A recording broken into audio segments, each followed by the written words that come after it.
নিজের চাকর, মালি ও ড্রাইভারের জন্য এই বিখ্যাত গায়ক রেখে গিয়েছেন কোটি কোটি টাকা। জগজিৎ সিংয়ের মৃত্যুর পর তার রেখে যাওয়া উইল খুলে চমকে উঠেছিলেন তার আত্মীয় স্বজনেরা। যেই মানুষটিকে তারা সারা জীবন যত্ন করে খাবার বেড়ে দিয়ে এসেছেন, কিংবা রাত দুটোর সময় কোথাও যাওয়ার প্রয়োজন পড়লে যে ড্রাইভার বিনা বাক্য ব্যয়ে গ্যারেজ থেকে গাড়ি বার করে দাঁড়িয়ে থাকতেন, তাদের ভবিষ্যতের কথা ভেবেই কোটি টাকা রেখে গিয়েছেন জগজিৎ সিং। শুধু তাই নয়, তিনি প্রায়ই অসহায় মানুষদের জন্য কনসার্টের আয়োজন করে টাকা তুলতেন। আসুন আজকের ভিডিওতে জেনে নেই জগজিৎ সিংয়ের এই অজানা গল্পগুলো। একটা কথা অস্বীকার করে লাভ নেই যে আমাদের দেশের বেশিরভাগ মানুষই সেলিব্রিটিদের গাড়ি, বাড়ি কিংবা পোশাক আশাক নিয়ে মেতে থাকে। আমরা যদি সেলিব্রিটিদের গাড়ি, বাড়ি না নিয়ে মেতে থাকতাম, তাহলে জানতে পারতাম যে জগজিৎ সিং কতটা খোলা মনের মানুষ ছিলেন। আমেরিকার পোর্টল্যান্ড শহরে গজলের অনুষ্ঠান করছেন জগজিৎ সিং।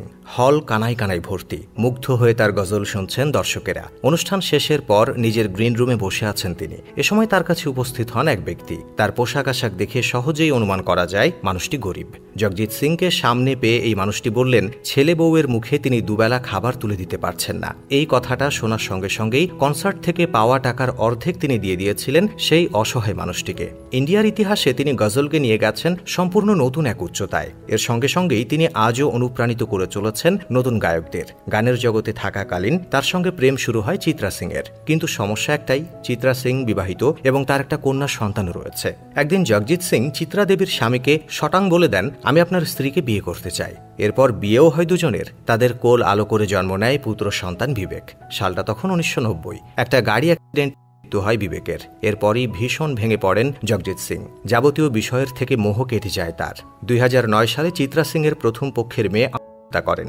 এত বড় মানসিক চাপ সহ্য করতে পারেননি জগজিৎ সিং।